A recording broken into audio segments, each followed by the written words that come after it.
नमस्कार दोस्तों, मैं प्रकाश राव समाधान क्लासेस के द्वारा प्रारंभ की गई संविधान की यात्रा शुरू से अंत तक में आपका हार्दिक स्वागत करता हूं, हार्दिक अभिनंदन करता हूं। इस यात्रा में आज का अपना टॉपिक है नीति निर्देशक तत्व। तो सभी विद्यार्थी मेरे साथ आ जाइए और अपन पहले क्वेश्चन से इसकी शुरुआत करते हैं। इसमें मैं आपको टॉप 10 क्वेश्चन के माध्यम से अब तक आए हुए नीति निर्देशक तत्वों से प्रश्नों के बारे में अपन चर्चा करेंगे। आइए, पहला क्वेश्चन अपना भारत के संविधान। पहला क्वेश्चन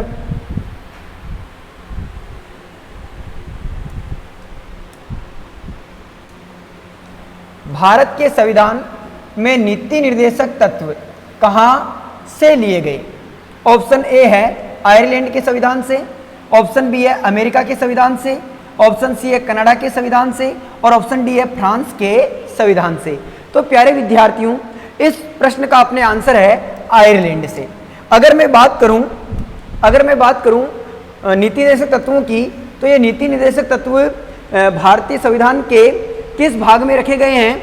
तो भारतीय संविधान के भाग 4 के किस अनुच्छेद में रखे गए हैं? तो अनुच्छेद 36 से 51 में नीति निर्देशक तत्वों का वर्णन है। और ये तेज बहादुर सप्रू समिति की सिफारिश पर 46वें संशोधन के द्वारा अपने संविधान में आयरलैंड से क्या किए गए हैं? इन्हें भारतीय संविधान में रखा गया है। ये नीति निर्देशक तत्व क्या है? तो अगर मैं नीति निर्देशक तत्वों की बात करूं तो नीति निर्देशक तत्व क्या है? तो जिस प्रकार से मैं अपन बात करें मौलिक अधिकारों की, तो ये भारतीय नागरिकों को दिए गए सरकार के द्वारा अधिकार है। जबकि एक बात करूं मैं मौलिक कर्तव्यों की, तो मौलिक कर्तव्य क्या है? तो सरकार ये चाहती है कि हर भारतीय नागरिक को अधिकार दिए गए हैं, तो उनके भी कुछ कर्तव्य बनते हैं सरकार के प्रति, देश के प्रति, ठीक है। तो उनको कर्तव्य दिए गए, ठीक है। जबकि एक दिए गए नीति निर्देशक तत्व। ये क्या है? तो ये नीति निर्देशक तत्व संविधान में ऐसे तथ्य हैं जो राज्य के कर्तव्य बनते हैं। यानी एक तरह से अपन कह सकते हैं कि राज्य के एक तरह से क्या है? कर्तव्य है कि जिस प्रकार से भारतीय नागरिकों को मूल कर्तव्य दिए गए हैं, उनके कुछ कर्तव्य होंगे, तो उसी प्रकार से राज्य के भी कुछ क्या होते हैं? कर्तव्य होते हैं। उन्हें संविधान के भाग 4 के अनुच्छेद 36 से 51 में वर्णित किया गया है। और तेज बहादुर सप्रू समिति की सिफारिश पर इन्हें ग्रहणित किया गया था आयरलैंड से। इसमें यह कहा गया है कि भाई सरकार के क्या क्या कर्तव्य होंगे, सरकार राज्य के नागरिकों के प्रति, देश के नागरिकों के प्रति अपने क्या क्या कर्तव्य रखती है, किस प्रकार से उन्हें जो है उनके हक प्रोवाइड कराएगी, ये सारी बातें किसमें उल्लेखित है? नीति निर्देशक तत्वों में। तो इसका सही आंसर क्या है? आयरलैंड के संविधान से। आगे चलते हैं अपने दूसरा क्वेश्चन है अपना भारतीय संविधान के किस भाग में नीति निर्देशक तत्वों का प्रावधान है? अभी हाल ही में बात की अपन ने कि भारतीय संविधान ऑप्शन ए है, पहले ए देख लेते हैं, भाग 3 में, ऑप्शन बी है भाग 4 में, ऑप्शन सी है भाग 8 में, ऑप्शन डी है भाग 2 में। तो इसका सही आंसर क्या है? आपके भाग 4। अभी अपन ने बात की थी कि भारतीय संविधान के भाग 4 में अनुच्छेद 36 से 51 में जो है नीति निर्देशक तत्वों का क्या है? उल्लेख है। अगर मैं भारतीय संविधान के भागों की बात करूं, तो भारतीय संविधान में अगर मूल संविधान की बात करूं, मूल संविधान में तो भाग कितने हैं? तो मूल संविधान में तो भाग है आपके 22। जबकि वर्तमान संविधान में यानी 2024 में, अभी 2025-24 चल रहा है, अगर 2024 की बात करूं मैं, तो 2024 में भारतीय नागरिकों यानी संविधान में कितने भाग दिए गए हैं? तो 22 + 4 उपभाग है, तो कितने हो गए? 26। तो मूल संविधान की बात करें तो 22 भाग है और वर्तमान संविधान की बात करें तो कितने भाग है? 26। जबकि भाग 4 में अनुच्छेद 36 से 51 में कौन से तत्वों का वर्णन है? तो नीति निर्देशक तत्वों का वर्णन है। आगे चलते हैं अपन। प्यारे विद्यार्थियों, आपके लिए एक नई सूचना है, आइए क्या है देख लेते हैं। तो समाधान क्लासेस प्री वीएसटीसी 2024 में फिर से लहराया परचम। यानी अभी हाल ही में 4 अगस्त को प्री वीएसटीसी की जो प्रथम सूची लिस्ट जारी की गई है, उसमें समाधान ने राजस्थान का एकमात्र ऐसा संस्थान जिसने सर्वाधिक क्या दिए हैं, सिलेक्शन दिए हैं। पर जिन विद्यार्थियों का सिलेक्शन नहीं हो पाया, वो 1-2 नंबर से रह गए या अपना चयन सुनिश्चित नहीं कर पाए, तो उनके लिए समाधान क्लासेस क्या करने जा रहा है। तो जिन अभ्यर्थियों का प्री वीएसटीसी में चयन नहीं हुआ है, वह निराश न हो। क्यों न हो? तो क्योंकि समाधान क्लासेस प्रारंभ करने जा रहा है न्यू बैच किसके, प्री वीएसटीसी के। बहुत अच्छी बात है। कब कर रहा है? तो ये करने जा रहा है, बैच प्रारंभ तिथि है 22 अगस्त 2024 को। रजिस्ट्रेशन अभी जारी हो चुके हैं और आप ये जो आपके स्क्रीन पे नंबर आ रहे हैं, उन नंबरों के माध्यम से आप अपना रजिस्ट्रेशन करवा सकते हैं। बहुत सारे अभ्यर्थियों के मन में ये भी आ रहा होगा कि गुरुजी इतना जल्दी प्री वीएसटीसी का बैच क्यों प्रारंभ कर रहे हो? तो इसका रीज़न ये है क्योंकि कोविड के बाद में सरकार को सेशन को वापस बराबर लाने के लिए हर एग्जाम को जल्दी से करवाया जा रहा है। और फिर पहले जो कोविड से पहले जिस प्रकार से प्री वीएसटीसी का एग्जाम जल्दी से होता था, अब भी उसी प्रकार से जल्दी होगा। इसीलिए एक यानी प्रतियोगिता कंपटीशन बहुत ज़्यादा हो गया है। इसीलिए प्री वीएसटीसी में लमसम 6.5 लाख अभ्यर्थी, 7 लाख अभ्यर्थी बैठते हैं और उनमें से सीटें मात्र 25,000 होती है। तो उन अभ्यर्थियों को अपना चयन सुनिश्चित करवाने के लिए समाधान क्लासेस 22 अगस्त से रक्षाबंधन और स्वतंत्रता दिवस के शुभ अवसर पर एक प्री वीएसटीसी का न्यू बैच प्रारंभ करने जा रहा है, जिसमें आप अपना रजिस्ट्रेशन करवा के अपना जो है आगामी 2025 प्री वीएसटीसी में अपना चयन सुनिश्चित कर सकते हैं। क्योंकि समाधान क्लासेस बहुत अच्छी रणनीति के साथ प्रत्येक स्टाफ के द्वारा विद्यार्थियों के साथ एक अच्छी रणनीति के साथ तैयारी करवाई जाती है। तो आप अपने भविष्य को सुनिश्चित करते हुए और अपना चयन सुनिश्चित करने के लिए समाधान क्लासेस से जरूर जुड़ें और जल्दी से जल्दी अपना रजिस्ट्रेशन करवाएं। क्योंकि 22 अगस्त की बैच की बहुत सीमित सीटें हैं, इसलिए अपने रजिस्ट्रेशन को सुनिश्चित करने के लिए और चयन को सुनिश्चित करने के लिए तुरंत प्रभाव से समाधान क्लासेस से जुड़ें। आगे अपन तीसरे क्वेश्चन पे चलते हैं। तीसरा क्वेश्चन अपना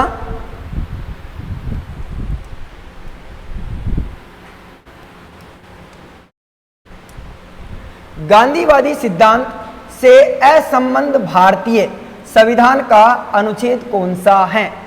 तो प्रिय विद्यार्थियों, इस प्रश्न का ऑप्शन ए है अनुच्छेद 38, ऑप्शन बी है अनुच्छेद 40, ऑप्शन सी है अनुच्छेद 43 और ऑप्शन डी है अनुच्छेद 48। ये 4 ऑप्शन है। इनमें से ये प्रश्न पूछ रहा है कि गांधीवादी सिद्धांत से असंबद्ध भारतीय संविधान का अनुच्छेद कौन सा है। तो सबसे पहले तो मैं आपको बता दूं कि इसका आंसर क्या है। तो इसका आंसर होगा अनुच्छेद 38। अनुच्छेद 38 जो है ये गांधीवादी सिद्धांत से प्रेरित नहीं है। सबसे पहले बात करते हैं अपन ये क्या है। तो अपन नीति निर्देशक तत्वों की बात कर रहे हैं। नीति निर्देशक तत्व, नीति निर्देशक तत्व और नीति निर्देशक तत्व ऐसी विधियां हैं जो ऐच्छिक ऐसी विधियां है या ऐसे कानून, ऐसे सरकार के द्वारा दिए गए कर्तव्य है जिन्हें ऐच्छिक रूप से लागू किया जाएगा, यानी सुविधा अनुसार लागू किया जाएगा सरकार के द्वारा।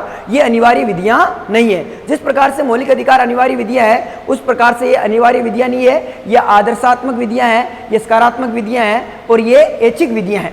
तो नीति निर्देशक तत्व जो है ये 3 सिद्धांतों पर आधारित है, 3 विचारधाराओं पर आधारित है। कौन कौन सी?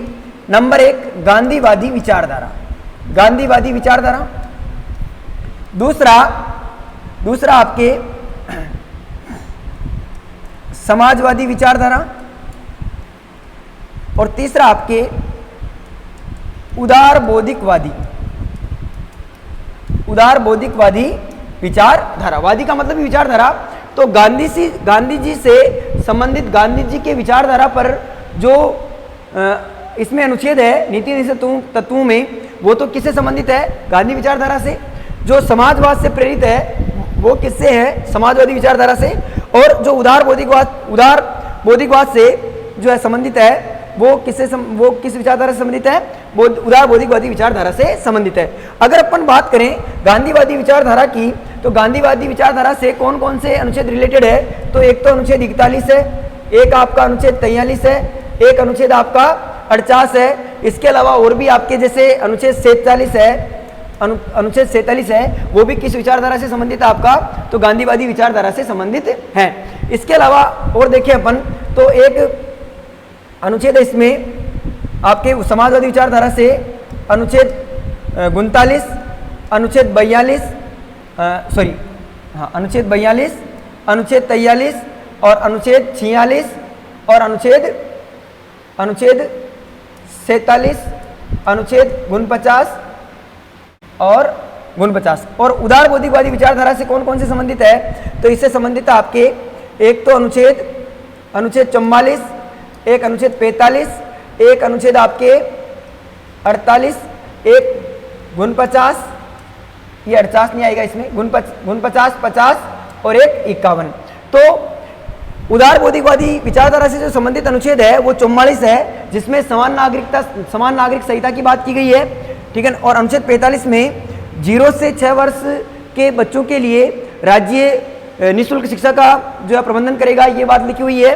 49 में ऐतिहासिक धरोहरों के संरक्षण के बारे में बताया गया है। अनुच्छेद 50 में कार्यपालिका और न्यायपालिका शक्ति के पृथक्करण के बारे में बताया गया है। और अनुच्छेद 51 में विदेशी नीति को शांतिपूर्ण लागू करेगा, ऐसा राज्य का कर्तव्य होगा, ऐसी बात बताई गई है।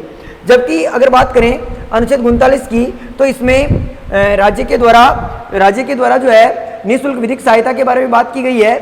जबकि अनुच्छेद 42 में प्रसूति सहायता के बारे में बात की गई है। अनुच्छेद 43 में न्यूनतम मजदूरी दर की बात की गई है। अनुच्छेद 46 में मद्यपान निषेध और राज्य का कर्तव्य होगा कि वो पोषक तत्व और पोषाहार की बराबर से व्यवस्था करे।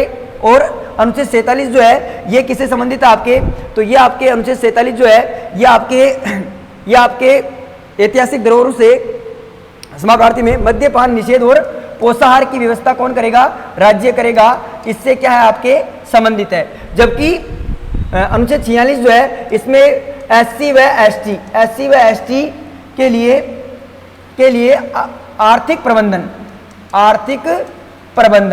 ये कौन करेगा, राज्य करेगा, ये बात इसमें लिखी हुई है। जबकि गांधीवादी विचारधारा में अनुच्छेद 41 की बात करें तो अपन इसमें लिखा हुआ है कि राज्य का ये कर्तव्य होगा कि वो वृद्धजनों को विधवा, परित्यक्ता, दिव्यांगता और शिक्षा पाने का अधिकार, बेरोजगारी आदि के बारे में जो है राज्य के लिए प्रबंधन करेगा। अनुच्छेद 43 में न्यूनतम मजदूरी की बात की गई है, अभी बात की अपन ने। अनुच्छेद 48 में कृषि व पशुपालन के बारे में बात की गई है। अनुच्छेद 47 में अभी बात की थी अपन ने कि राज्य पोषाहार और स्वास्थ्य की जो है लोगों के लिए क्या करेगा, प्रबंधन करेगा। तो ये 3 विचारधाराओं से संबंधित जो है वो कौन सा है आपके नीति निर्देशित तत्व जो है 3 विचारधाराओं से संबंधित है। आगे चलते हैं अपन। चौथा क्वेश्चन आपके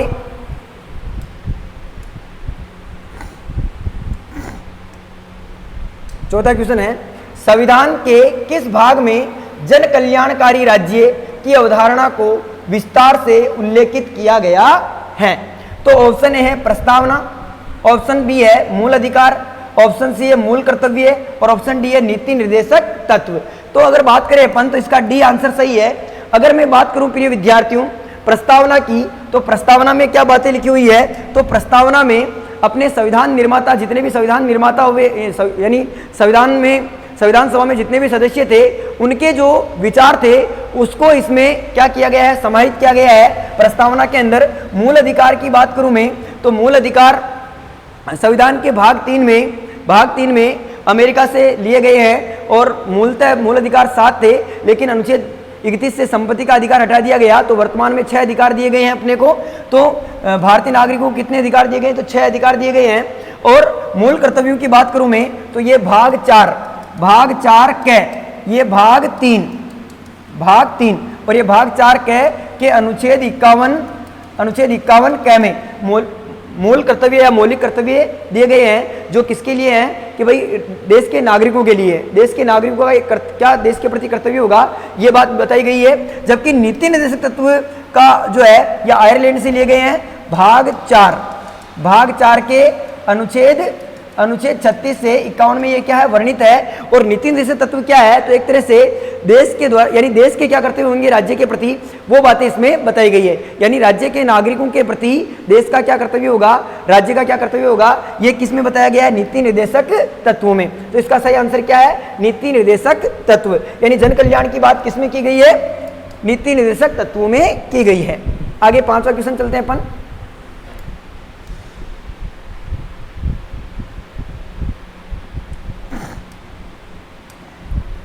भारतीय संविधान का कौन सा अनुच्छेद काम करने के अधिकार से संबंधित है। तो ऑप्शन ए है अनुच्छेद 40(2), अनुच्छेद 41(3), अनुच्छेद 42 और अनुच्छेद 43।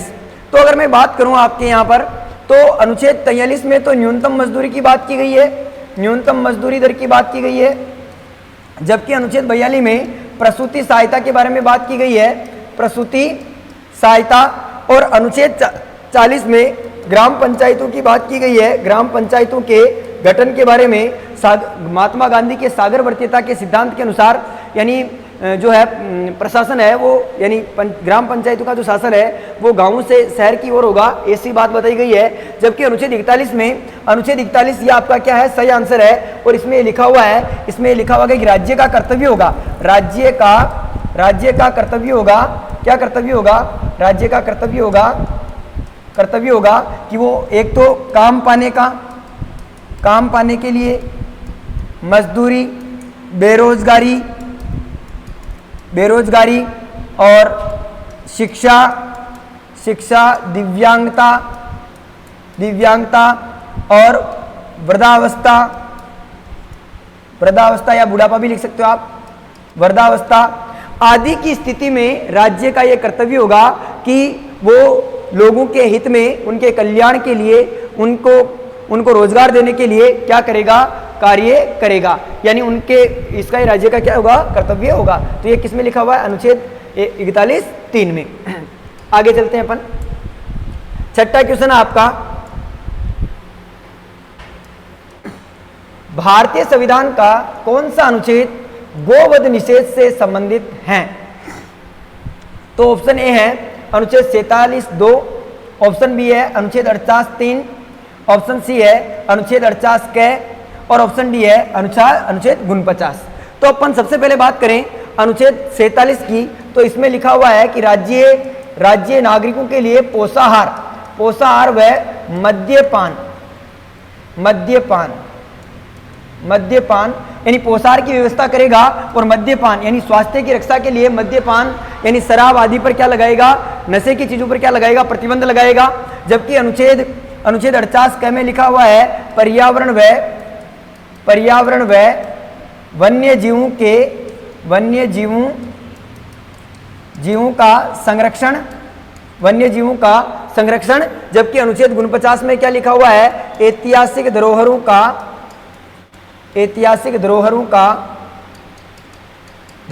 का संरक्षण। जबकि अनुच्छेद 48(3) ये आपका क्या है, सही आंसर है। और इसमें क्या लिखा हुआ है, इसमें लिखा हुआ है कि राज्य का यह कर्तव्य होगा कि वह कृषि व पशुपालन की क्या करे, व्यवस्था करे, और उसके लिए कृषि को बढ़ावा देने के लिए यानी फसल बीमा, जबकि पशुपालन को बढ़ावा देने के लिए गोवध निषेध, पशु बीमा आदि की क्या करे, व्यवस्था करे। ठीक है, तो इसका सही आंसर क्या आपने, अनुच्छेद 48(3). आगे चलते हैं अपन। 7वां क्वेश्चन अपना, अंतरराष्ट्रीय शांति को बढ़ावा देने वाले निदेशक सिद्धांत का उल्लेख संविधान के कौन से अनुच्छेद में वर्णित है। तो अगर ऑप्शन ए है आपका अनुच्छेद 38, ऑप्शन बी है अनुच्छेद 43, अनुच्छेद सी है अनुच्छेद 49 और अनुच्छेद 51। तो आपका इसमें सही आंसर है कि अंतरराष्ट्रीय शांति को बढ़ावा देने के लिए ऑप्शन डी यानी अनुच्छेद 51 क्या करता है, काम करता है। इसमें लिखा हुआ है कि राज्य का यह कर्तव्य होगा कि वो शांतिपूर्ण विदेशी नीति विदेशी नीति के लिए क्या करे, कार्य करे। जबकि अनुच्छेद 49 में अपन ने बात की है, क्या लिख रखा है, ऐतिहासिक धरोहरों का संरक्षण, ऐतिहासिक धरोहरों का संरक्षण।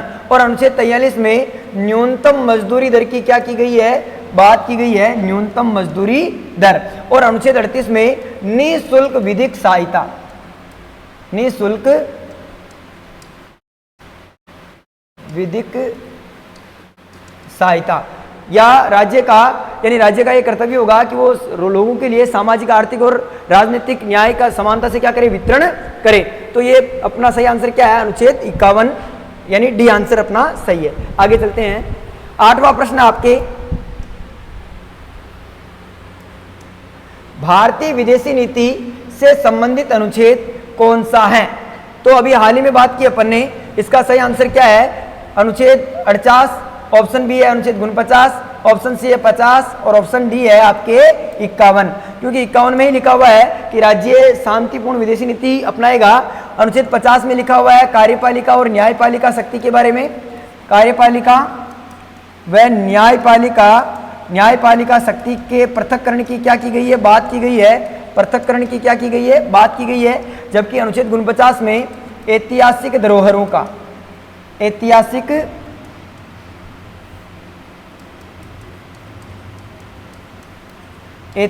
धरोहरों का संरक्षण की बात की गई है।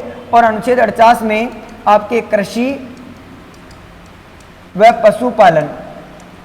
पशुपालन से संबंधित बताया गया है। और इसी में गोवध निषेध, फसल बीमा आदि के बारे में क्या की गई है, बात की गई है। तो सही आंसर क्या अपना डी। आगे चलते हैं, 9वां क्वेश्चन आपका, भारतीय संविधान में निःशुल्क विधिक सहायता की व्यवस्था का, भारतीय संविधान में निःशुल्क विधिक सहायता की व्यवस्था का प्रावधान अंतः स्थापित किया गया है। तो ऑप्शन ए है अनुच्छेद 43, ऑप्शन बी है अनुच्छेद 48, ऑप्शन सी है अनुच्छेद 39 के, और ऑप्शन डी है अनुच्छेद 49। तो अनुच्छेद 43 में तो क्या बात लिख रखी है, न्यूनतम मजदूरी की दर के बारे में, न्यूनतम मजदूरी दर के बारे में, न्यूनतम मजदूरी दर के बारे में। 48 में अभी बात की अपन ने कृषि व पशुपालन के बारे में, और 49 में ऐतिहासिक धरोहरों के संरक्षण के बारे में, और अनुच्छेद 39 के में क्या लिख रखा है, निःशुल्क विधिक सहायता। यानी राज्य का यह कर्तव्य होगा कि सामान्य स्थिति में, यानी राज्य के लोगों के लिए, यानी विधि या कानून जो है वो निःशुल्क रहे, निःशुल्क व्यवस्था राज्य करेगा। ये बात किसमें लिखी हुई है, अनुच्छेद 39 क में। आगे चलते हैं अपन, 10वां प्रश्न अपना, निम्नलिखित में कौन सा नीति निर्देशक तत्व भारतीय संविधान में मूलतः सम्मिलित नहीं था, मूलतः सम्मिलित नहीं था। तो ऑप्शन ए है स्त्री व पुरुष को समान रूप से आजीविका प्राप्त करने का अधिकार देना, ऑप्शन बी है ग्राम पंचायतों का संगठन, ऑप्शन सी है उद्योगों के प्रबंधन में कर्मकारों की सहभागिता, और ऑप्शन डी है कृषि और पशुपालन का संगठन। तो अगर मैं बात करूं ऑप्शन डी की, तो ये तो अनुच्छेद 48 में बात कर रहे हैं अपन, ठीक है। जबकि ग्राम पंचायतों के गठन की बात अपन अनुच्छेद 40 में कर रहे हैं, और स्त्री व पुरुष को समान रूप से आजीविका प्राप्त करने का अधिकार, इसकी भी अपन बात किस में कर रहे हैं, तो इसकी बात कर रहे हैं अपन अनुच्छेद 38 के अंदर। और उद्योगों के प्रबंधन में कर्मकारों की सहभागिता, ये बात अपन कहाँ करते हैं, तो ये बात अपन करते हैं आपके अनुच्छेद 39 ए में। तो इसका मतलब ये है, ये अनुच्छेद 39 ए को जो है अपन ने बाद में क्या किया गया है, संविधान में जोड़ा गया है। तो इसका सही आंसर क्या है आपके, ऑप्शन सी, उद्योगों के प्रबंधन में कर्मकारों की सहभागिता, इसके बारे में जो है ये दिया गया है, ठीक है। यानी समाप्रार्थी अनुच्छेद 43 ए है, अनुच्छेद 43 ए। अनुच्छेद 43 में उद्योगों के प्रबंधन व कर्मकारों की सहभागिता के बारे में बताया गया है। तो यहाँ पर अपन एक ये चीज भी देख लेते हैं कि भारतीय संविधान के नीति निर्देशक तत्वों में जो है मूलतः कौन कौन से अनुच्छेद शामिल नहीं है, तो उनके बारे में भी अपन देख लेते हैं। सबसे पहले एक संविधान संशोधन की बात करते हैं अपन। 3 संविधान संशोधनों के तहत जो है अपने नीति निर्देशक तत्वों में जो है बाहर से यानी और अन्य अनुच्छेद लिए गए हैं। तो अपन बात करते हैं सबसे पहले 42वें संविधान संशोधन की। 42वां संविधान संशोधन जो कि कब हुआ? 1976 में, 1976 में। और इसके तहत नीति निर्देशक तत्वों में 3 अनुच्छेद जोड़े गए। कौन कौन से? तो सबसे पहले अनुच्छेद 39 क, एक अनुच्छेद जोड़ा गया अनुच्छेद 43 क, और एक अनुच्छेद जोड़ा गया 48 क।